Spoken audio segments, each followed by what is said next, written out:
भी एक मैं बैनर देख रहा था, ये भी बड़ी स्पीड से चल रहे थे। मैंने सोचा भी चलो नए नए आए हैं कांग्रेस में और ये कर रहे होंगे, परंतु मुझे दुख ये भी हुआ कि हमारे कादियान साहब हमारे दादा हैं, इसके हाथ में क्यों दे दिया इन्होंने? नहीं देना चाहिए था। आप वो बैनर दे दिया इनके हाथ में ना। देखो ना, हमारा दादा ये बुजुर्ग आदमी है, बुजुर्ग आदमी के हाथ में नहीं देना चाहिए था।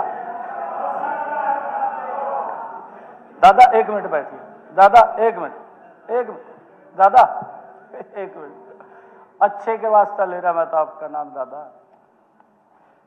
माननीय अध्यक्ष जी, मैं इस सदन के समक्ष यह स्पष्ट करना चाहता हूं कि कल का जो प्रकरण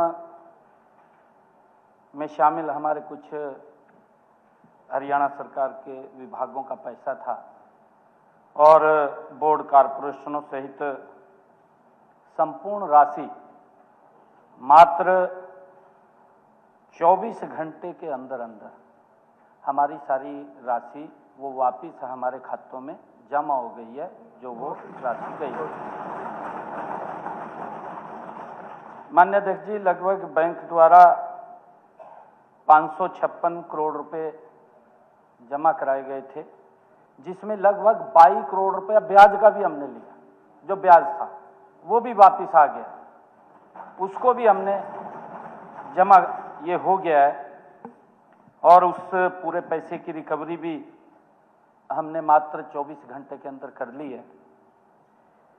बैंक ने यह भी माननीय अध्यक्ष जी अवगत कराया है कि यह प्रकरण मुख्य रूप से बैंक की एक ही शाखा चंडीगढ़, क्योंकि बैंक से भी पूछा गया है, बैंक की एक शाखा चंडीगढ़ के 4-5 मिडिल और लोअर क्लास के कर्मचारी थे, जिन्होंने मिली भगत करके इस बात को अंजाम दिया।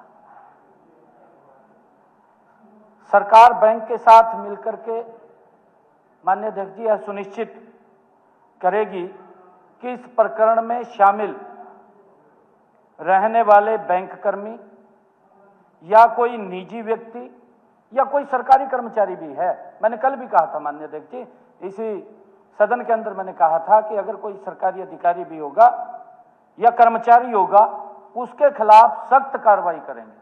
मैं आज उस बात को रिपीट कर रहा हूं। इस मामले में संलिप्त किसी भी व्यक्ति को कोई बख्शने का सवाल नहीं है माननीय अध्यक्ष जी, क्योंकि आज देश के अंदर नरेंद्र मोदी जी जैसा मजबूत चौकीदार यही तो सुरक्षा कर रहा है भी सरकार के पैसे की तरफ कोई देख भी ना सके, कोई झांक भी ना सके। ये हरियाणा प्रदेश के 2 करोड़ 80 लाख लोगों की मेहनत का पैसा, उनके वेलफेयर पे खर्च होगा, उसकी तरफ कोई गलत आंख से कैसे देख सकता है? उसके खिलाफ सख्त कार्रवाई हमारी सरकार करेगी। मैंने कल ही कहा था माननीय अध्यक्ष जी। इसके अलावा सदन की जानकारी में मैं यह भी लाना चाहता हूं कि हमने वित्त सचिव के अध्यक्षता में एक हाई लेवल कमेटी भी बनाई। मैंने कल घोषणा की थी माननीय अध्यक्ष जी, प्रेस के अंदर घोषणा की थी मैंने कहा था कि हम एक हाई लेवल कमेटी बनाएंगे जो न केवल इस प्रकरण में शामिल अधिकारियों कर्मचारियों की जवाबदेही तय करेगी, बल्कि ऐसे सुझाव भी ये कमेटी देगी जिससे भविष्य में इस प्रकार की स्थिति न बन सके जो स्थिति आज बनी है। माननीय अध्यक्ष महोदय, मैं बताना चाहता हूं, कांग्रेस के साथियों को शायद यह समझने में कठिनाई भी हो रही होगी कि अब हरियाणा में शासन की कार्यप्रणाली बदल चुकी है, क्योंकि कल और आज भी मैं देख रहा था, मैंने तभी ये कहा है कि बड़े बड़े बैनर्स लेकर के सड़कों पे घूमते हुए नजर आ रहे थे भी बड़ा घोटाला हो गया, बहुत ज्यादा भ्रष्टाचार हो गया। परंतु माननीय अध्यक्ष जी, ये नरेंद्र मोदी जी के नेतृत्व में ये डबल इंजन की सरकार जो एक एक पाई का हिसाब भी रखती है, उसको पर ध्यान भी रखती है कि कोई उसको गलत खर्च ना करे। माननीय अध्यक्ष जी, हमारे विपक्षी साथियों को शायद इस बारे में जानकारी नहीं है कि अब हरियाणा की शासन प्रणाली भी वो पूरी रूप से बदली हुई है, बदल चुकी है। वह दौर अब नहीं रहा जब घोटालों को भी दबा दिया जाता था। जो घोटाले की फाइल होती थी उसको भी दबा दिया जाता था। अब वो दौर नहीं रहा, अब वो दौर नहीं रहा माननीय अध्यक्ष जी। नहीं तो घोटाले की फाइल को दबा दिया जाता था। मेरे पास कई फाइलें, फाइलों को दबा दिया जाता था। जिम्मेदारी तय नहीं होती थी माननीय अध्यक्ष जी, किसी की जिम्मेदारी तय नहीं होती थी। ये हालात थे माननीय अध्यक्ष जी। माननीय अध्यक्ष जी, नरेंद्र मोदी जी के कुशल नेतृत्व में, नरेंद्र मोदी जी के कुशल नेतृत्व में भारतीय जनता पार्टी की सरकार zero tolerance all to corruption की नीति पर मजबूती से काम कर रही है। मैं ये हाउस को जानकारी देना चाहता था। Thank you. माननीय सदस्यगण, अब शून्यकाल शुरू होता है। श्री भगवान दास कबीर पंथी, चलो वो वैसा कोई विषय नहीं था, वैसा कोई विषय नहीं था।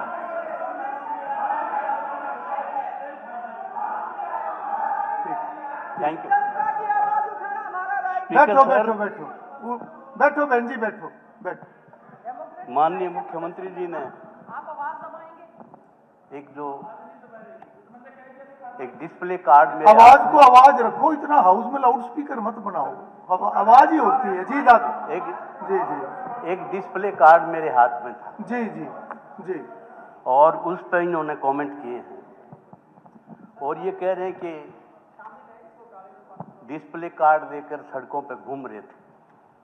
घूम नहीं रहे थे, जनहित के मुद्दों को लेकर विपक्ष का प्रदर्शन था।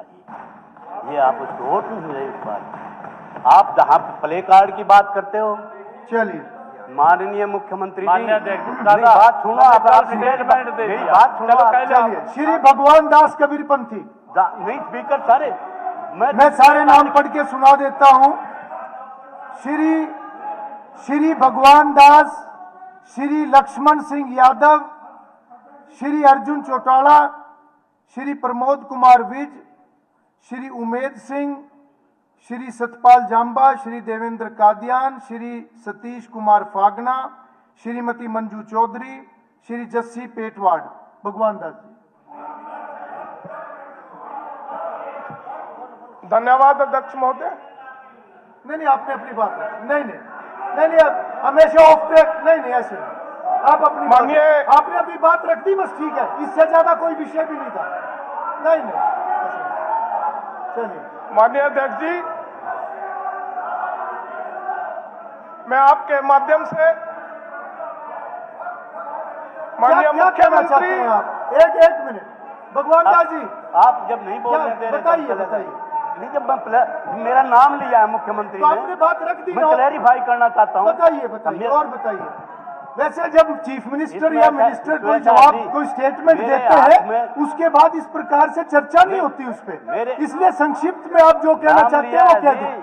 ठीक है, ठीक है, मैं आपको अलाउ कर रहा हूँ। कुछ संक्षिप्त में कहना है तो आप कहिए, उसके बाद चर्चा नहीं होती।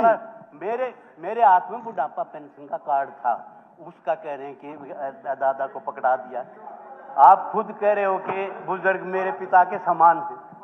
ये पेंशन जो है स्पीकर सर, 1987 में चौधरी देवीलाल ने, हमारी सरकार ने शुरू करी थी और ये सम्मान पेंशन थी। इस सम्मान पेंशन को डॉक्टर साहब, ये तो बैंक का पैसा वापिस आया, उसका तो सारे हाउस को स्वागत करना चाहिए। नहीं, विषय डाइवर्ट नहीं करना। आपके हाथ में तख्ती थी, आपने बता दिया। नहीं, ऐसे नहीं, आप तो नया विषय शुरू कर दिया। बात सुनो, आपका बोलने का नंबर आएगा, आप तब रखना। ऐसे नहीं, मैं नहीं, ऐसे नहीं अलाउ करूंगा मैं। भगवान दास कबीर पंथी और कोई रिकॉर्ड पे नहीं आएगा किसी का भी। ऐसे थोड़ा आप कभी जो चाहेंगे वही बोलेंगे। नहीं, ऐसे नहीं। मैंने कल भी बोला था, धक्का मारी नहीं होगा ऐसे नहीं। जब चाहेंगे, जब जो बोलेंगे। आपने बता दिया, आपके हाथ में तख्ती थी, बात खत्म होगी। चलिए, भगवान दास कबीर पंथी, आपका समय शुरू हो गया। धन्यवाद अध्यक्ष महोदय जी। अध्यक्ष जी, मैं आपके माध्यम से माननीय मुख्यमंत्री जी के ध्यान में एक गंभीर विषय लाना चाहता हूं। अभी पिछले दिनों पूरे प्रदेश भर में चाइनीज डोर की वजह से बहुत से हादसे हुए हैं, जिसमें हमारे इसमें बच्चे भी थे, महिलाएं भी थी, बुजुर्ग भी थे। जो बच्चे स्कूल जा रहे थे या कोई अपनी ड्यूटी पर जा रहा था, काफी हादसे हुए। उनके मुंह, उनके गले कट गए और बहुत ही अरोड़ा जी नहीं, उन परिवारों के साथ हुआ है और वो गंभीर रूप से घायल हुए हैं। देखिए अध्यक्ष महोदय, देखिए अरोड़ा जी, अगर अगर अगर इतने सीनियर लोगों ने ये तय कर लिया कि हाउस चलने ही नहीं देंगे, नो, आप हर बात पे विषय उठाते हैं। अगर एक देखिए मेरी बात सुनिए, देखिए मेरी बात सुनिए, अगर कोई अच्छी व्यवस्था के लिए कोई काम होता है, क्या आप लोगों का इतना ही लेवल हो गया कि आप हर बात के ऊपर आप ऑब्जेक्शन करते हैं? ठीक है, आप मत यूज कीजिए इसको, ऐसे थोड़ा होता है। क्या है ये? एक अच्छे प्रबंधन के लिए आपको अगर कोई दिया गया है, उसको भी आप हाउस में लेके आएंगे। आप हाउस की चर्चा को कहां ले जाना चाहते हैं? आप हाउस के लेवल को कहां ले जाना चाहते हैं? नहीं, मैंने कल भी ये बात पॉइंट आउट की थी, ऐसा नहीं होता। आप किसी व्यवस्था को फॉलो करना नहीं चाहते, किसी नियम को फॉलो नहीं करना चाहते। आप देश को क्या दिशा देना चाहते हैं? प्रदेश को क्या दिशा देना चाहते हैं? नहीं, ऐसा नहीं है। नो नो, ऐसा नहीं है। ये बिल्कुल ऑब्जेक्शनेबल है आप लोगों का। हाँ ठीक है, मेरी जानकारी में है, ये बिल्कुल ठीक है, ये बिल्कुल ठीक है। आप बैठिए आराम से। हाँ ठीक है, ऐसे ऐसे थोड़ा हर बात पे ऑब्जेक्शन कर रहे हैं आप। नहीं अरोड़ा जी, अब ये अच्छा नहीं है, ये सीनियर लोगों से अपेक्षित नहीं है, ऐसा नहीं है। इससे हम एक असेंबली के लेवल को कहां लेके जा रहे हैं? आप व्यवस्थाओं को भी यहां चर्चा में लेके आते हैं, ऐसे थोड़ा होता है। भगवान दास कबीर पंथी जी। माननीय अध्यक्ष जी, पिछले दिनों